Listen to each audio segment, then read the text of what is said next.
சற்று முன் திமுகவில் பரபரப்பு.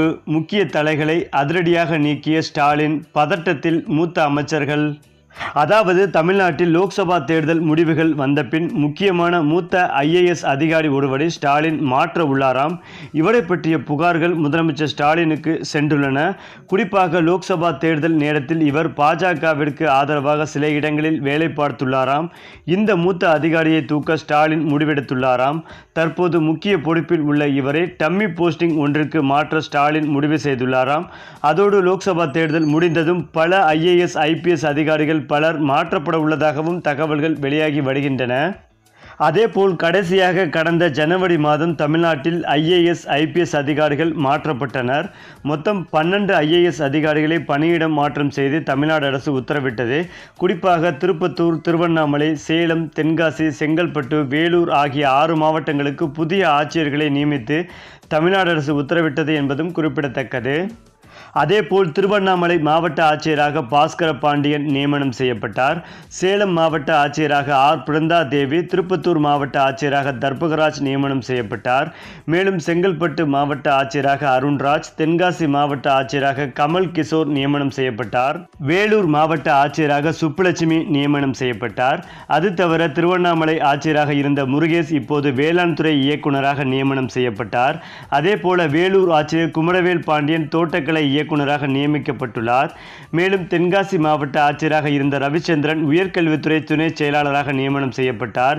இதை தவிர Lakshmi IAS, Prakash IAS, Natarajan IAS ஆகிய அதிகாரிகளும் பணியிட மாற்றம் செய்யப்பட்டனர். லோக்சபா தேர்தலை மனதில் வைத்து அதிகாரிகள் மாற்றம் செய்யப்பட்டனர். நிர்வாக காரணங்களை காட்டி நிர்வாகத்தில் குளறுபடி ஏற்படவிடக்கூடாது என்பதால் நீண்ட காலம் ஒரே இடத்தில் இருக்கும் ஆட்சியர்கள் மாற்றப்பட்டனர் என்பதும் குறிப்பிடத்தக்கது. மேலும் லோக்சபா தேர்தலுக்கு பின் மாற்றம். இந்த நிலையில்தான் தமிழ்நாட்டில் லோக்சபா தேர்தல் முடிவுகள் வந்த பின் ஐஏஎஸ் ஐபிஎஸ் அதிகாரிகள் பலர் மாற்றப்பட உள்ளதாக சொல்லப்பட்டு வருகிறது.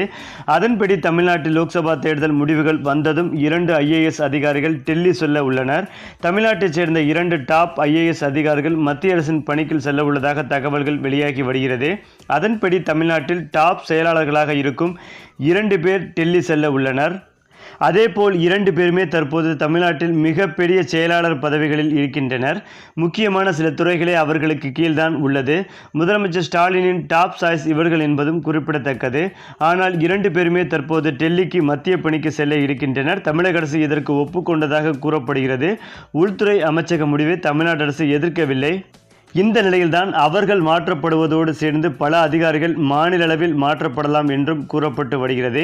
அதன்படி பல செயலாளர்கள் முக்கிய பொறுப்பில் மாற்றப்பட வாய்ப்புகள் உள்ளது. முக்கியமாக தலைமைச் செயலகத்தில் முக்கியமான சில துறைகளை கவனிக்கும் செயலாளர்கள் மாற்றப்பட உள்ளதாகவும் தகவல்கள் பரவி வருகிறது. இந்த நிலையில்தான் வாக்கு எண்ணிக்கை முடிந்த பிறகு திமுக அமைச்சர்கள் யார் தேர்தலில் சரியாக வேலை செய்யவில்லை என்பது குறித்த சர்வே நடத்தப்பட்டு அவர்களின் பெயரும் தேர்வு செய்யப்பட்டுள்ளது. எனவே அந்த முக்கிய புள்ளிகளையும் அதிரடியாக நீக்க ஸ்டாலின் உத்தரவிட்டுள்ளதாகவும் தற்போது தகவல்கள் பரவி வருகிறது.